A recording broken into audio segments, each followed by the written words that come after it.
what a day! What a lovely day!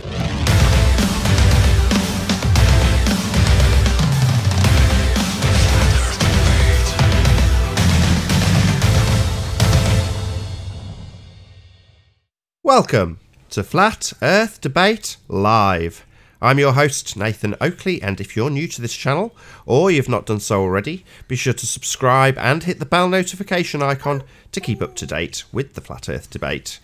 If you'd like to join the Flat Earth Debate community, go to nathanoakley.com and join the Flat Earth Debate forum to keep up to date with the forum Flat Earth Debate. And if you'd like to support this channel, there is a super chat that runs alongside each of these shows while they're live, and there's also a PayPal, Krypton, Crypto, if I can get these names right, and Patreon link in the info box below this video. Most importantly though, if you would like to join the discussion, simply mute the page you are currently watching, then click the link in the info box below this video to join the panel and express your views on the shape of the Earth. If you do join, please don't swear. If you do, you'll be ejected, and if you are, please don't try to rejoin the stream using sock accounts. You'll be warmly welcome back on the next stream. Please also share the show on social media. Sharing the show obviously increases the live audience, but this in turn increases the chances of a more diverse panel. So please share the show. And one last time, if you're new to the channel or you've not done so already, be sure to subscribe and hit the bell notification icon to keep up to date with the Flat Earth Debate. Now, we are joined by Karen B, The Plain Truth, Dave the Moor, as he's named on in the Hangout, Chris, Chocolate Sane, and Arwin. Good to have you all. Good afternoon. Hello. What? Right. Hello. Good morning. I got the back chat now this time. I got in there. Good to hear it. I'm ready. I just find it strange that we were sniped at all because it wasn't. It's just. But it hasn't happened for a long time now, I know. has it? Yeah. Perhaps it was a subject matter. Yeah, but it was so innocuous. I mean, really? Well, maybe it has to do with some of these people that do this. You know, they just noticed, hey, Nathan's no longer live streaming because of the strikes, and they just kind of forgot about it. And they recently were reminded, like, hey, did you know it's going again? Oh, yeah, let's go sniping. So they just, yeah, they came back. Fair enough. So, Karen, you there? Yes, I am. I often get to have you in while we do housekeeping, so I'm going to rattle my way through it, and I'm going to direct some of the questions at you for obvious reasons. So, any signs of curvature? Not that I have ever seen, no.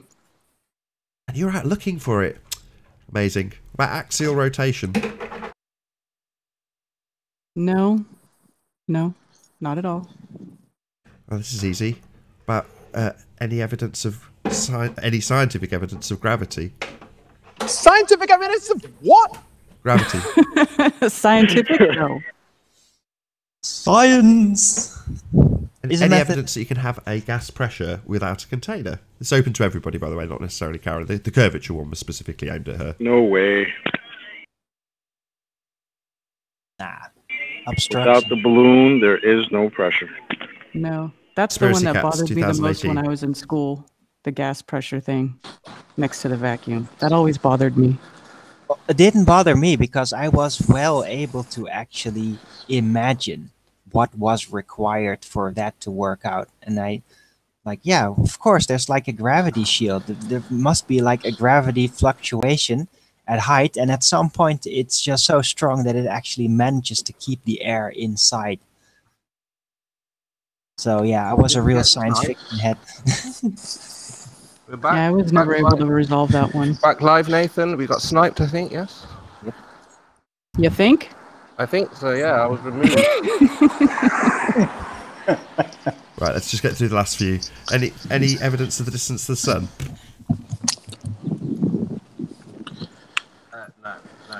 No signs of that. So I have a question on that one. Go ahead. Do people still say that they're like Arwen and Riley say there's no? I forget how they say it. No distance to the sun or no. There is no distance to the sun.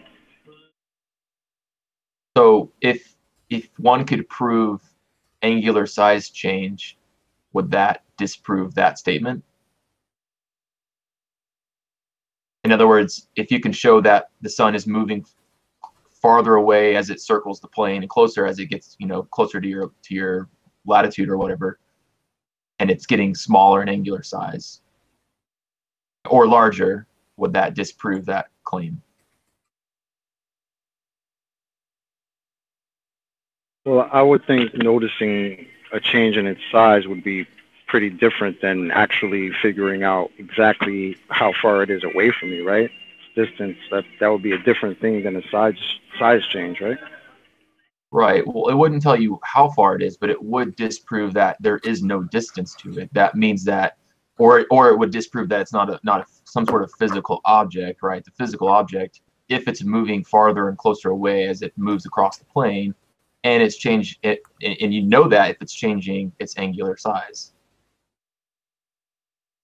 Or not. I'm asking the question. Well, I mean, from my experience when we track the sun, the thing that became most obvious is that in the same way as if you try and get the relative position of a rainbow, I'll just go straight to the analogy because it's easier for people to conceptualize.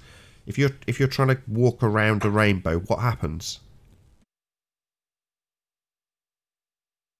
It keeps moving with you as you move. Right. Exactly the same thing as happens with the sun, right? I'm not so sure. That it might be an apparent move, but it also might actually be moving. Well, you've struck on the word perfectly immediately. It's an apparent position, right? The rainbow's an apparent position. The sun, I'm not so sure. Well, I would say it's self-evidently in an apparent position because we don't know what it is, or where it is, or how to measure where it is, how to triangulate it. All of these things are impossible. Not impossible, but they lead you to false conclusions. Well, my question would be, why are you so hesitant to give that same observation to the sun? What is it that's keeping you from acknowledging that that's a possibility? So one of my recent tests I've done was based on my $100 globe challenge, which was to mimic the 24-hour sun on a ball. And one of the tests I did actually this morning was I mimicked, if you've ever seen those videos, you notice the sun bobs up and down, right? And it goes up in the sky, almost out of frame, and then it appears to go down as the sun moves across the plane, and the camera is always rotating right in a 360-degree motion. Okay, so I thought, well, how is the sun bobbing or appearing to bob up and down at least on, and I'm going to get yelled at for this, on the flat model, if there is such a thing, the sun goes farther away from you, right, as it circles the plane, and then it comes back closer to you as it circles back around. So what I did was I put a fake sun on a chair in my living room, and I pushed it closer to the camera. And as I pushed it closer to the camera, it got higher up in the video frame. And as I pulled it back from the camera, mimicking it going away from you, it got lower in the frame. And as I did that in a right directional pattern, it looks like it's bobbing up and down. So it actually mimicked a nearly identical pattern as you see in those 24-hour, Arctic sun videos. So that tells me right there that it is moving. So that tells me the sun is moving itself, not the Earth, and B, it tells me that it's, at least the way I did it, I was able to reproduce that effect by moving it farther away and closer. The height of the object stayed the same. I didn't change the height because I taped it to a chair and I moved the chair. So as the chair got closer to the camera, and thus this object, this little sun I had, or whatever it was, it got higher in the frame, and as it moved away, it got lower. So that's what tells me it's a physical object.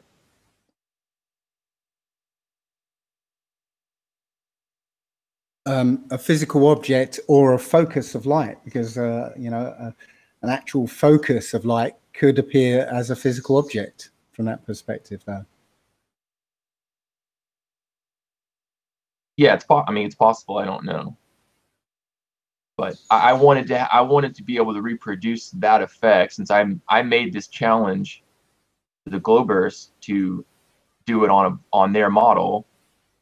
And I thought, well, that it's only fair if I'm able to reproduce a similar effect on some sort of a flat plane. Plus, the assumed theory right now, right, again, is if the sun circles above the plane, if it's over, let's say you're at the equator, right, as it's overhead, it's going to be much, much closer to you, versus if it's on the other side, 180 degrees away, it's going to be much, much farther. So that's how so if you think about it, right, we have a natural phenomena of the sun, and we have a hypothesis that if the sun's farther, it will be lower, and if the sun's closer, it will be higher in the video frame, at least. And I used that hypothesis and that research to mimic the sun, the 24-hour sun, at least, on a flat surface, moving 360 degrees to the right. Now, I didn't do a full 360. I don't have enough room in my living room. I did about, I don't know, 90 degrees, maybe 100 degrees. But so it doesn't answer the question, the distance. I just wanted to sort of push back on there is no distance. It's possible that there is a distance to the sun. Okie dokie. Any evidence that you can have a gas pressure without a container? No. Nope, nope, nope. Can you bypass an antecedent? No. The antecedent consequent relationship is it just is. You can't bypass an antecedent. No. The necessary antecedent for gas pressure being something to press upon, i.e. a container. Exactly. Okay, what about evidence of a self-perpetuating molten iron core at the centre of a presupposed spherical Earth? Eleanor doesn't like it. No, at all. No, Nathan. Last but not least, the R value. No. No R. No, that. It exists in math. But is that it? So I'll just quickly say to Arwin. So Arwin, I was talking with M. Scott Beach. You know M. Scott? Have you heard of that guy, M. Scott? Yeah. Yeah. So I was going back and forth with him. Hold on. And Sorry. No, I haven't. Who's M. Scott Veach? Sorry. Who's this person you speak of called M. Scott Veach? Okay. So he's the son of an astronaut. He's a ball earther. He defends the ball. He argues for the ball earth. And the reason why I bring him up is because I was discussing with him about gravity and things like that, flat earthers, and he was saying, flat earthers lie or say the wrong information. But he said he agrees with Arwin's version of gravity.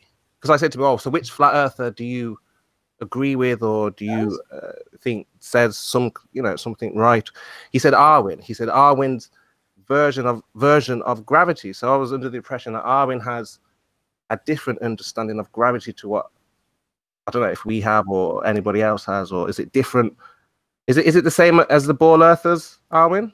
What is this gravity? Well, it takes away mass attracting mass, basically. That was what my original version of gravity was. And yeah, as I explained it, I pretty much came to the conclusion that it is an aberration. Suggestion of different phenomena that heavily suggest a unified force disequilibrium being present. But it's suggestive, it's an aberration.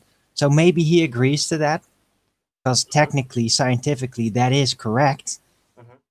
But I don't know, maybe he just didn't see the updates and still stuck in the force disequilibrium. Yeah. Or maybe he just agrees with you because you refuse to absolutely discount gravity as a thing altogether. You know what I mean? As long as you have some sort of gravity in your mind, I guess maybe that's what he agrees. I mean, I'm not sure. I don't really talk to him. Maybe he's gonna settle for the ghost, for the aberration. I don't know.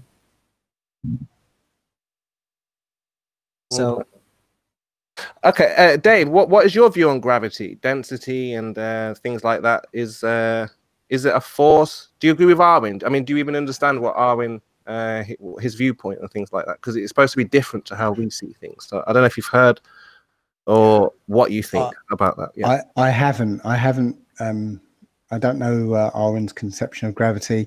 Again, I don't see it in terms of gravity as such. I see it that you know, the directionality is a necessary component of this realm so that life can exist.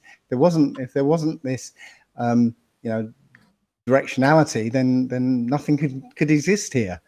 So it's just that it's, you know, we're trying to conceptualize something, you know, sort of understand it, where we don't really need to understand it. It's just something that needs to happen for life to exist.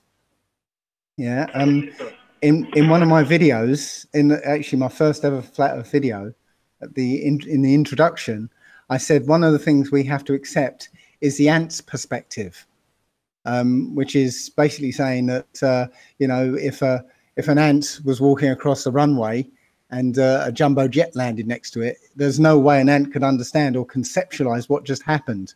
It would just be this huge tumultuous event, and he wouldn't know about the ins and outs of a Boeing 747. Right. So, you know, there's no earthly reason why we need to know how this directionality works. Yeah, I call it directionality because, you know, the way I see it, if you drop a weight, it will accelerate to the Earth 9.81 meters per second. If you get a helium balloon, or I say that, but depending on the air pressure around it or the friction and all that, you know, it will follow that path. If you let go of a helium balloon, it will go up at the same rate, you know, depending on the air pressure and friction and all that. It's just directionality. So I think what it is, Dave. Armin, correct me if I'm wrong. Are you saying there's a force? Dave, are you saying there is a force or no force? That's what I'm trying to find out here. I'm saying I don't care. Okay, fine, fair enough. Right. Well, I'm saying there is an apparent force. Okay. It's not really a force. You can't prove a force. My interpretation is just Arwin is trying to describe. Obviously, we all know there's a down, and I think that's what he's trying to describe. Now, why everything goes in that particular direction, why is down what it is, I guess we don't know, and that's why he calls it an aberration. But I think he's just using that word as far as to describe things going down. I mean, I could be wrong, but yeah, I've been listening to Arwin enough to kind of think what he's trying to go. Because you do kind of confuse people with this gravity thing, Arwin, obviously. I know. It is very confusing. But no, what I'm saying is that you can deduce heavily that a force disequilibrium is present at all time and explain all kinds of phenomena out there with them very consistently. But it's just an illusion. It's a side effect of the way reality is constructed, because there is no force really present. It's everything else. And as far as what we can prove is relative density. Well, Mr. Scott agrees with you, Arwin. He's a supporter of your, you know, of this idea of gravity. But it is confusing, like you were saying. Yeah, it's complicated. But I don't think things are being pulled, Arwin, like being pushed or pulled. Things fall, things go up, things fall, in my opinion. Well, to the force disequilibrium, that's why I keep calling it that, not a push or a pull. It's not even relevant. Oh no, we got a couple of new guests. Max Morgan, how you doing? Can you hear us? Hey, Hello, it's Max. Anon. Max? Yes, I can. Hang on, let me mute my other. There we go. No worries. How you doing? Is it Anon? How you doing? They just spoke up. Pretty good. Good to have you both. Thanks, man. Thank you. Yeah, we go I full would panel. like to address your density question. Yeah, the gravity.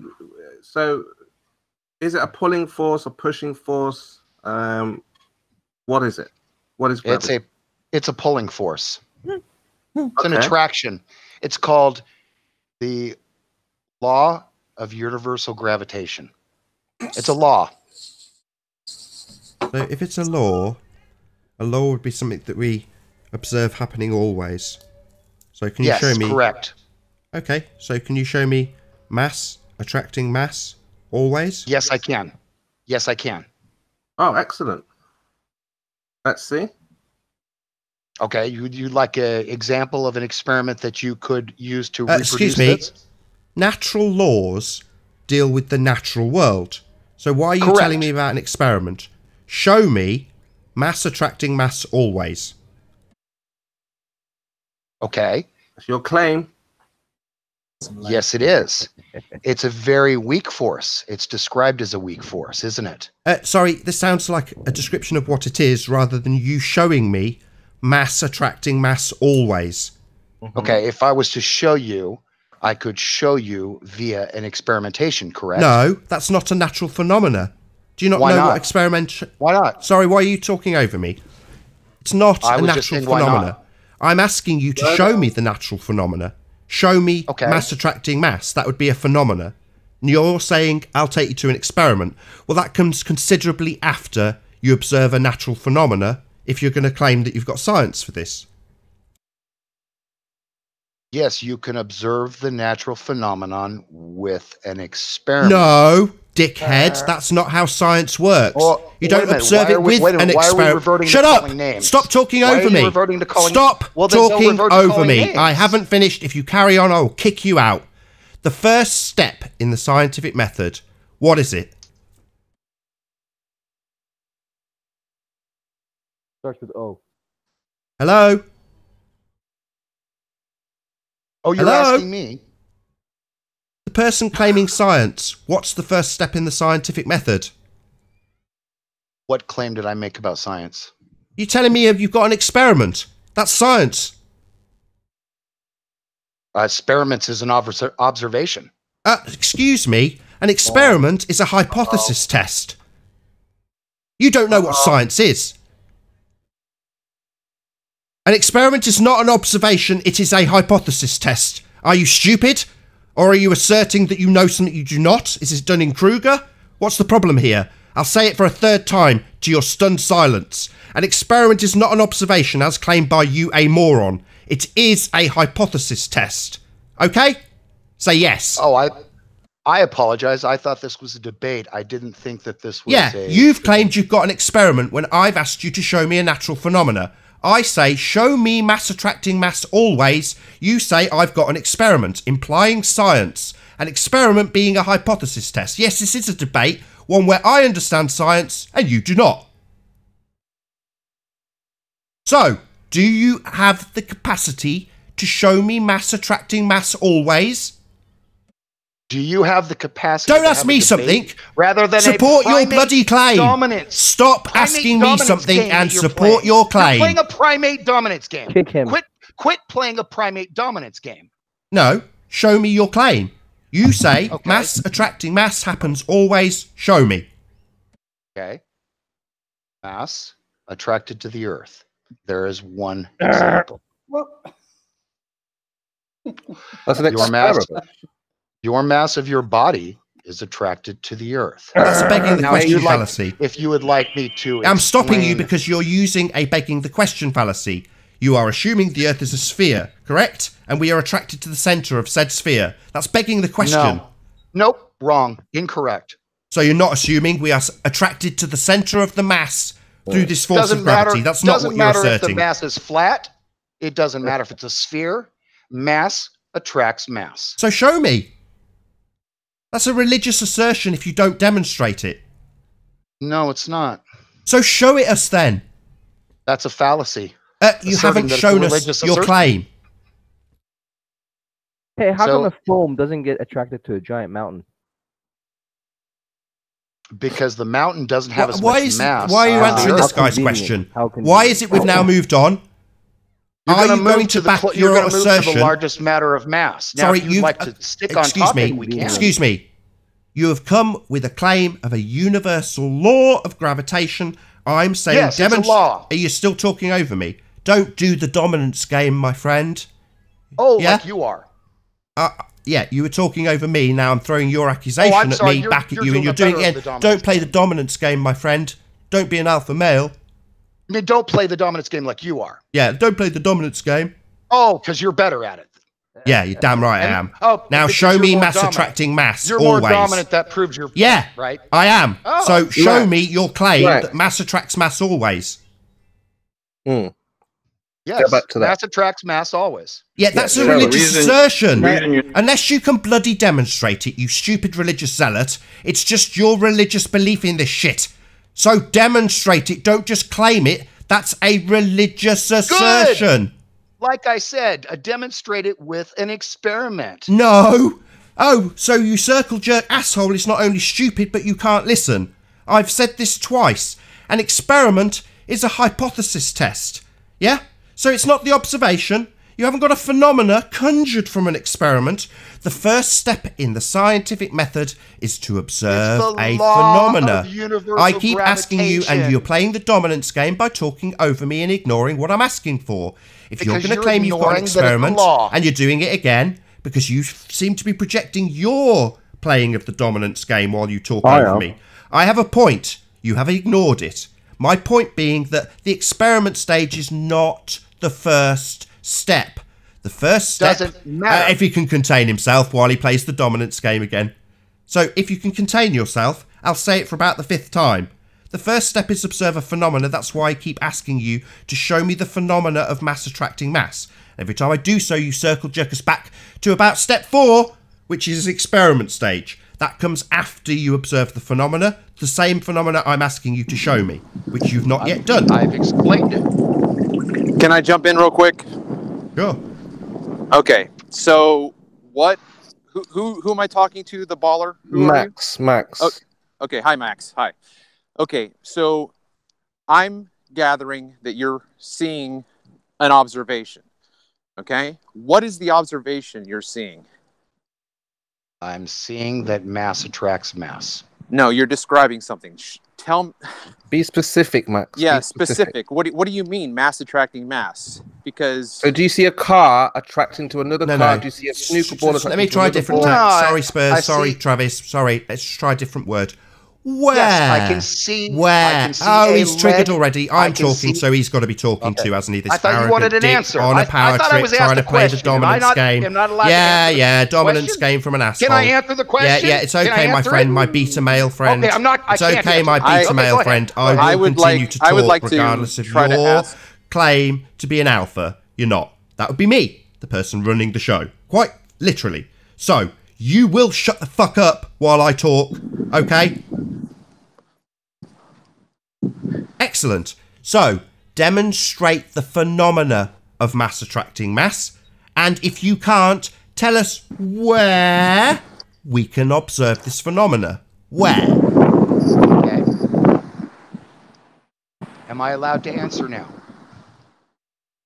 yes, you are. Oh, thank you. That's what the pause is for. Now, if you take a large lead ball, So, asshole fails immediately and starts describing something when I have asked very specifically with a very elongated question. Where? That would be a location, not a description of apparatus, but a specific location, denoted by the word where. Nathan, take a breath. Yeah, let him talk. Let him put his point out. oh no, if and this is we'll just a see it. game about who can overtalk who, Well, Nathan wins. The thing is, Dave, he's Nathan not wins answering- every he's- time. Well, hold, Max, you're answering your own. No, you don't want a conversation. You No, want no, to no, talk Max, over me Max, and please. assert your dominance. Come Go on, ahead. Max, you're not being specific. We're asking. I am being specific. I get cut off. Okay, so the premise is, where have you seen this natural phenomenon? Where have you seen this? Go. Okay. You can observe it if you take a large lead ball Max, please. and take. Okay, I can't answer. Spurs. Listen, now I'm treating you like Nathan. Let him finish. He's trying to say that if you take a lead ball, okay, now go, Max. But I didn't ask that. I asked him where has he. Just let him finish. Just let him fine. finish. Go ahead, Max. If you take a large lead ball and a smaller lead ball and you suspend them and isolate them from other attractions, now I'm going to have you to can jump observe. You can observe that the lead balls are attracted to each other. Okay, Cavendish. Really? Have you done this? Sorry, hold on, guys. Hold on. Because it doesn't have a mass as large as the Earth. So why would it work with two lead balls and not something going to a mountain? Yeah, Max, because Max, you failed to wait, I got to realize- answer. Wait, I got to ask the question. Can I answer that question? Jesus Christ! No, but because haven't answered my Oh question. no, I can't. Oh, okay, I It's can't. because you haven't settle answered my down, question Max. yet. Settle down. Listen. Travis, You What's are the reason now for asking questions if they're just rhetoric? Yeah, I'm asking a question of where, and you've described how to build something. Now, I'll ask again. Anywhere on Earth you can do you see mind it. just letting me answer? All these lead balls growing off trees. Sorry. I completely agree with Sorry, Nathan. can I You just have get not my sentence in answered without you interrupting me, please? You have seen this observation, Max. Yeah. So you've described something. You've described building something. Now, the words used were, where do you observe this natural phenomena? So clearly you don't understand what a natural phenomena is, given that you've described... Sorry, I hadn't quite finished my sentence. Triggered, aggressive, dominant, B-male, can't help talking. Yeah, you're going to talk... Is this just a contest for who can talk over who? Again, I can't Hadn't quite finished, had I? I hadn't quite finished. Yeah, Mr. Dominant Male. So, you haven't observed a natural phenomena when you take your lead balls and suspend them. That would be a man-made device, not a natural phenomena. So you still haven't answered, and he still can't contain himself. My God, you have some sort of inefficiency with your brain. When someone else talks, my friend, wait for a pause. Don't just assert that everyone's talking over you when you are in fact the one talking over everybody. So, I'll try and get to the end of the sentence. Let's see if you can stop ejaculating. So... Okay, go ahead, make your fallacious... You don't need to give me permission. I run this show. Thank you. Go ahead. Yeah. So the words specifically used were natural phenomena. Something that occurs in nature. So your description of a man-made device does not cut it. I would like to go back to my original question. Where do you observe the phenomena of mass attracting mass? Naturally. That is naturally. Yeah, natural. Wait, I have phenomena. Your allegation is completely false. Your allegation is completely false to say that that's not natural. Calm down. Because you built something. Max. No, that is a completely false allegation. Max, I reject your assertion. I have a question for you. Go ahead. Is it natural for two perfectly round lead balls to be suspended next to each other? Is that a natural occurrence? Oh. Then it's not a natural phenomena you're observing. Let him answer. Your argument is completely fallacious. I'm sorry. That is a completely fallacious argument. Why? Why, Max? Why is that fallacious? You were asked, where do we notice this in nature, natural, and you continue to bring up lead balls hung by a string. Where do I go to find lead balls hanging by a string in nature? Oh, come on. Phenomenons can be natural, whether they've been constructed or not. It's phenomena, not phenomenons. There's no nuns among phenomena. No, is it natural constructed means not made by man. Contrived. So wait a minute. So because you claim that it's not natural, he's learning. Then that completely obliterates the fact that they attract each other. Is that what you're saying? Oh, No so shit. it doesn't happen. Yeah, it doesn't. So it's false. That's why we're asking for where it happens natural. naturally. I see. Well, okay. put it like if this, you want to go to natural, I know where you're going to go. Max, can you replicate a sunset in a laboratory like that? Can you replicate curvature in a laboratory? That Can has you not, do wait, we're those talking things? about gravity. Can we No, stick but on this is one the point. Yeah, topic? No, can we stick to one topic? Gravity. Gravity. Gravity is natural. It's supposed to be a natural force, not made by man. So just Right, like lightning or any other thing that's naturally occurs, you can replicate in laboratory, or you can't. Like sunsets, you can't replicate sunsets and the light. Can I question you this? Go on. Do apples hang naturally off of a tree? Yeah. Okay. So, can you measure the attraction between the apples hanging off of the tree? I don't know. Can you? Can you measure that attraction? No, because you can't measure it that small. So in that you need to bring something into a larger mass in order to measure that attraction.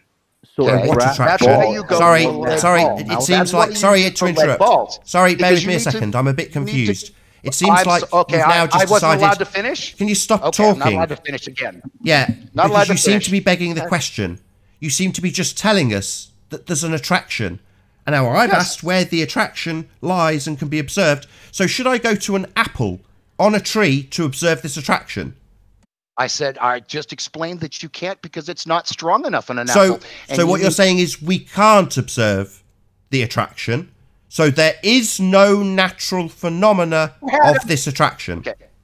Can I answer now? If you had a measuring device that was what do you call that could measure fine enough, small enough, yes, you could measure the attraction between the two apples. Absolutely. What attraction?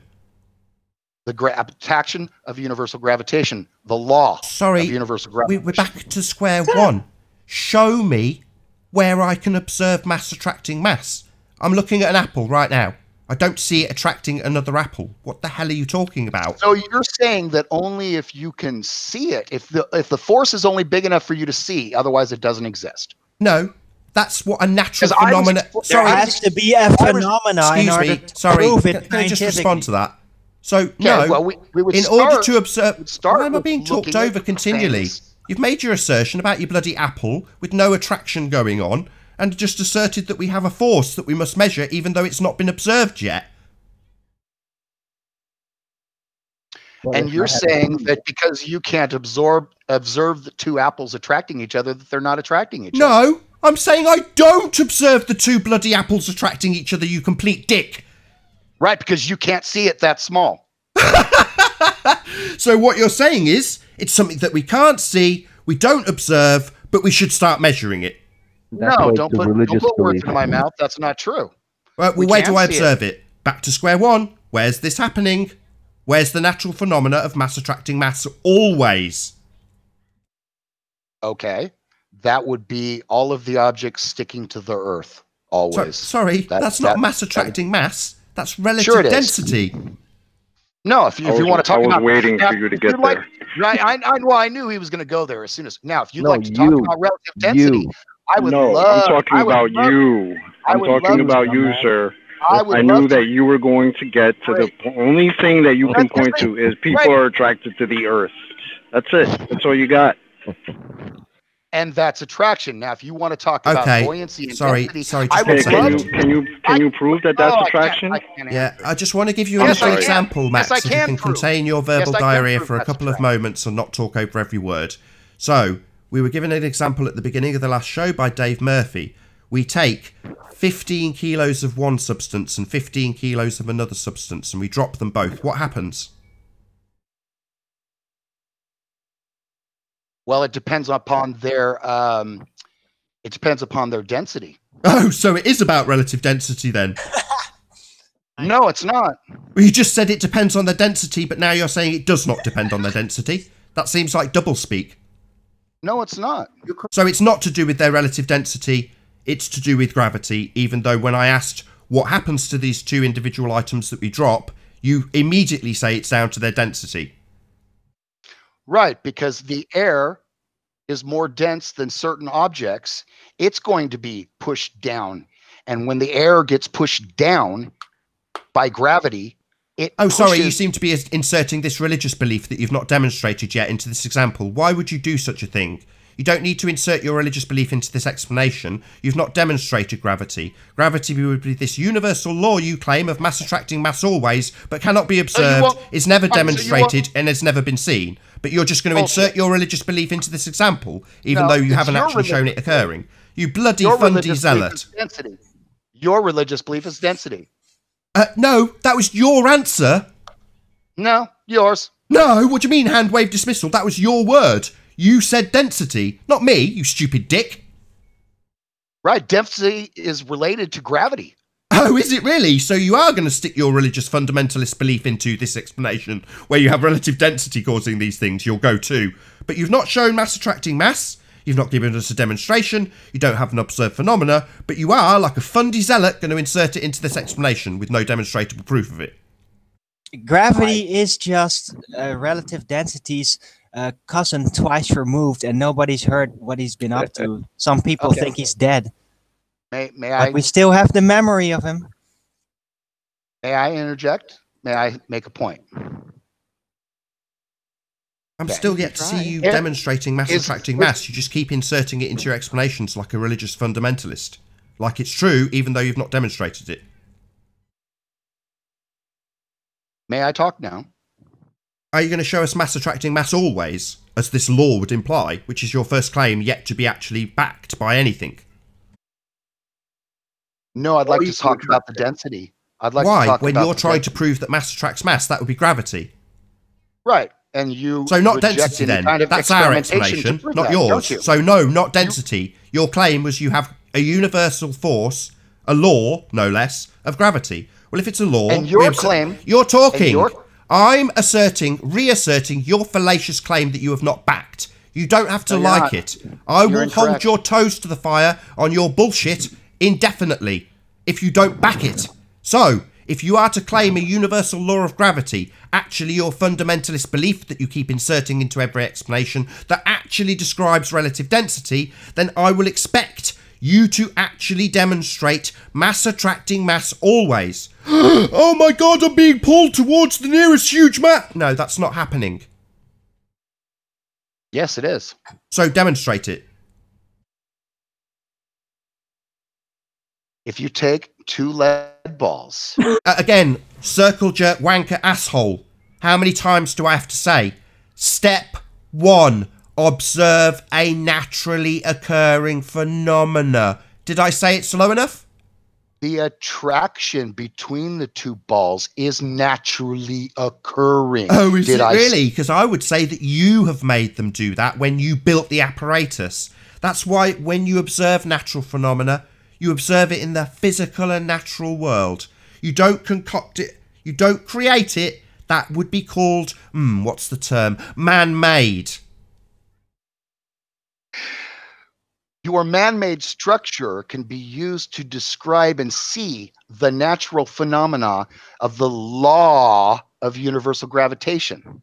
Oh, yeah. It's the law. Not mine law, baby. Oh, you just keep telling us that it's a law. You're just being a religious fundy.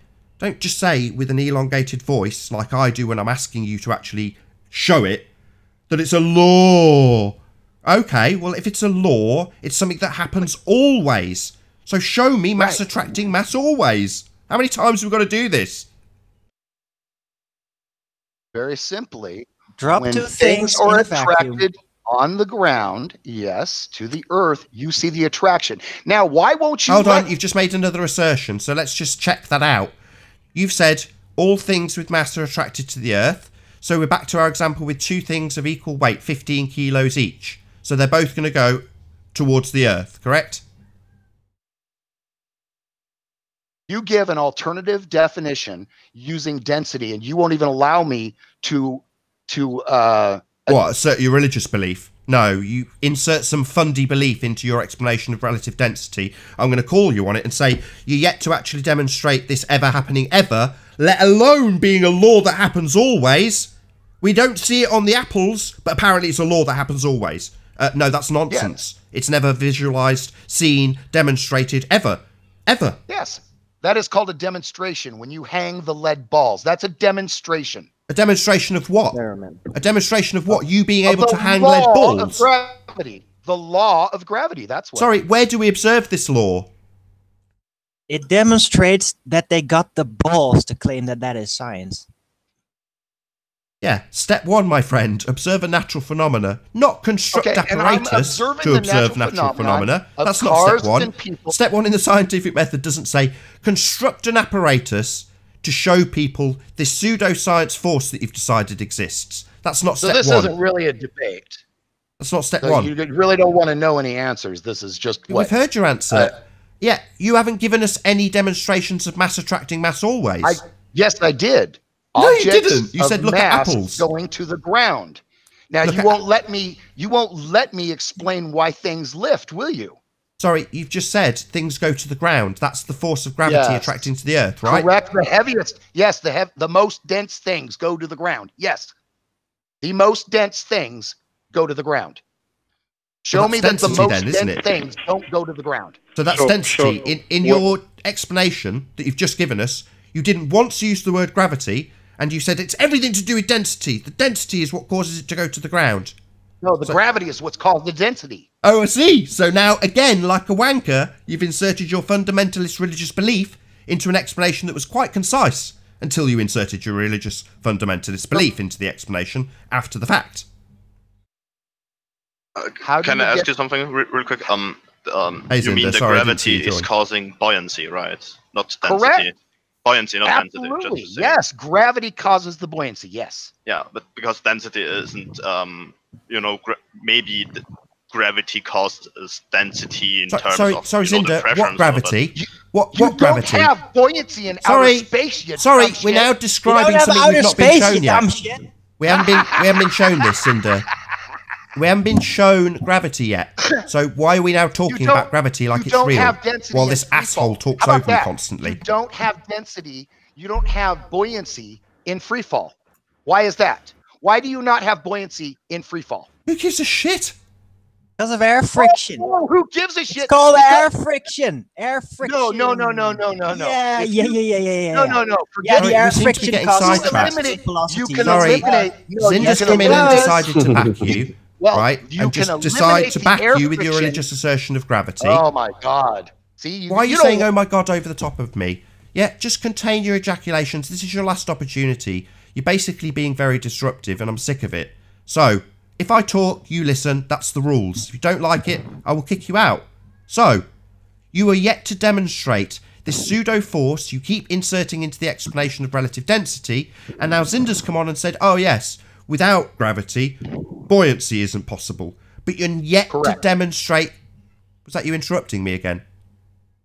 I was just Interrupting me again, asshole. Yeah, I know. Stop doing it. So, you are yet to demonstrate mass attracting mass always. Your original assertion that we still have not had a demonstration of. Yes, I have it. You can't call something a law unless you actually enforce that law. So where's the I enforcement? don't call it a law. It's His first words were, there's a universal law of gravitation. Dude, it's the first thing you said when you came in here was that it's a law. Yes. You kidding? It is. It is a law. I said. Oh, right, that's I it. am I'm not kicking the you law. out, you double-speaking asshole. You never said it's a law, now you've just had it thrown back in your face and you said, yeah, it's a law. You're a double-speaking asshole. Piss off. Or he just got really, really confused. Do I still have the time to show the written down challenge of the angle of attack? Or did you want to talk about something No, that's else? perfect. You've got 10 No, minutes yeah, left, yeah, Cinder. sure. I That's just want to perfect. comment. I think this is what a lot of ball earthers do. They don't understand the scientific method. So obviously, the word science is bandied about. So when they come in here, they say we're using science. You drill them on it. They're asked, and this precisely. He was thinking. He was like, so it has to be a natural phenomenon. So he thought about it. He lost his cool at that point onwards, and it kind of went downhill from there. But I think the penny dropped, Nathan. I think you actually taught him the scientific method. So yeah, good stuff. He certainly realized there's more to it. Yeah, he definitely understood, because he thought, I'm going to come in and say Cavendish, and then I don't think he's heard this side of it about natural. Has to be definitely not. You know, guys. Sorry, guys. I know Zinder's guys, worked very hard on this, and I actually want Zinder to present it because we've got about 10 minutes left on the live show. Oh, no problem. Can I just say something? Yeah, go ahead, Dave. Right. Well, when I know this guy was way off, but when we have a debate like that, we really should, really honestly, just let the guy speak until he stops, and then rip him apart, and then let him try and come back from that. I mean, that was a bit painful. Everyone shouting over each other and then calling each other names and all that. I mean, seriously. We should have let him. Totally red herring us, though. I know, but we should have let him, go to his fullest extent of his red herring and then rip him apart, rather than let him turn it into a fight about who's the alpha male or not. You notice on the mainstream media they actually do a similar tactic if they have any topics on they're sort of sensitive, like if they're talking about 9/11 truth on Fox News or something, the host of the show will interrupt the guest constantly when he's answering questions, and the whole purpose is it's like a tactic the mainstream media uses so there's no information that gets put out, because when you're constantly interrupting someone, you can't. There's no there's basically nothing's happening. But what they're doing is you make a good point, but what they're doing is programming the public to give that emotional response. Instead of actually giving information for them to contemplate, they give us, this is what you're supposed to be feeling about it. Okay, that's the program. One of the things. Can we just hold fire on it just for a few more minutes? Sorry, I'm really sorry. After there's an after show. We can discuss this at length, as long as you like. But for now, I just want Zinder's angle of attack challenge to just go out to the public, if it's okay. So I'm just going to show the 2 pages like now on screen share. Just to mention, I sent it to Anthony, and he looked at it and made some corrections. And so this isn't the final form, because the final form might be more in favor to the participants. That means every change that will be made in favor to the people claiming the $5,000. So I'm going to present it right now here. You guys can read it later. Just now that you can see it, Anthony has Anthony has the file too, so he can show it to you, Nathan or Arwin or whatever. So this is the first part, and this is the second part. If you guys disagree with something, or do you think that the term should be lowered a little bit, you can contact me on CinderAge here on this email, and propose what should be changed, right? So the only changes that will be made in favor of you guys, if I would make any changes. We should definitely forward this to Life is Short, because he would know exactly what to do, probably. Yeah. So I'm sure I'll take part. Go on. I was just saying, I'm sure I'll take part. That's the whole reason I want Zinder to present it. Great. Yeah. And, I'm sure I'll make it available if people want to study it at their leisure. It's been on screen now. He's gone through it. Yeah, perfect. So you guys can read it carefully and tell me if you disagree with something. It is kind of the same challenge as I spoke out like 1 week ago, but I made it a little bit more specific. And in the second step, I added some other ways to bring an object back. So I think the second step will be the one that will contain the most discussion, and I might lower the terms a little bit towards the second step, if you can tell me specifically what you don't agree with. Can you just summarize the 3 steps? We've got about 5 minutes left. If you can just summarize those 3 steps, that'd be the 3 different challenges in essence, or the 3 different parts, however you want to phrase it. So in a nutshell, the first step is prove to me show to me an object disappearing button first over a proven to be flat surface. Go on, wait a moment. If the surface isn't flat, you have to prove to me that the object and the camera are at the highest point of the surface. That means that the line of sight has to be free from the camera to the object. Go on, ask your question. I mean, already right there, it's an impossibility to say, prove the surface is flat. If somebody needed 30 miles to do this observation, you're just going to say there's 30 miles of curvature blocking the bottom. Yeah, in the paper I've written down that I can read it to you, like footage from objects and any life forms disappearing bottom first over the horizon, the line at which the Earth's surface and the sky appear to meet, are not considered as evidence for step 1, because I say that there is a curve. You say that it's flat. So that's the whole point of the challenge, right? So you're limited to within the quoted average 3 miles for 6 foot height of viewing. So you have to do this observation within 3 miles, basically.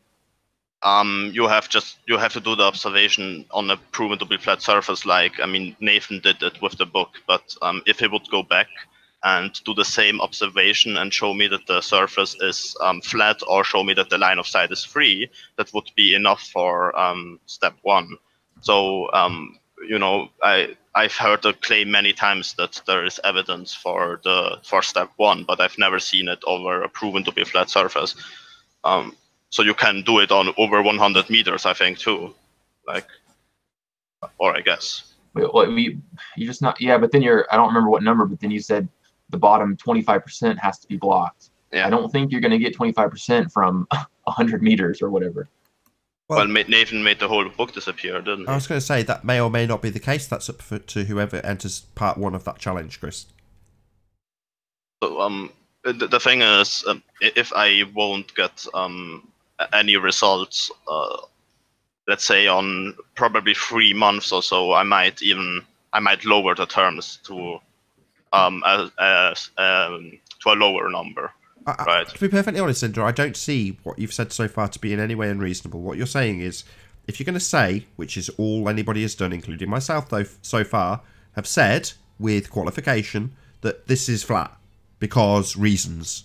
Well, that's not good enough, and you're asking for a higher standard. I think that's perfectly reasonable. It doesn't matter if you're using a mile-long factory that's been laid with concrete. If you can prove it's flat, then use that mile-long factory. But if it's 100 yards in some sports hall and you can prove that's flat and get the same effect with a small aperture or however you want to do it, then so long as you can prove the surface is flat and rule out that there is anything about the floor that could cause the obstruction, that's what Zinder's asking for. Yeah. And as I said, if the surface isn't flat, it's not a problem. You just have to prove to me that there is a direct line of sight. You can take a laser to do so. So you know, when you use a laser, of course the light spreads. So at some point, the laser might even get blocked a little bit by the surface. But as a result, you will have like a half circle, right? And then you can show me that the object is over the part that is blocked. So there are a lot of ways to do so, and I might even present some on future debates, or might even show when I try it myself how it might be done. So the second step, which I think the most disagreement is bringing back an object that already disappeared bottom first, or bringing back the part that disappeared with a bigger aperture. For the second step, I allow bringing back things that disappeared over the horizon with a bigger aperture.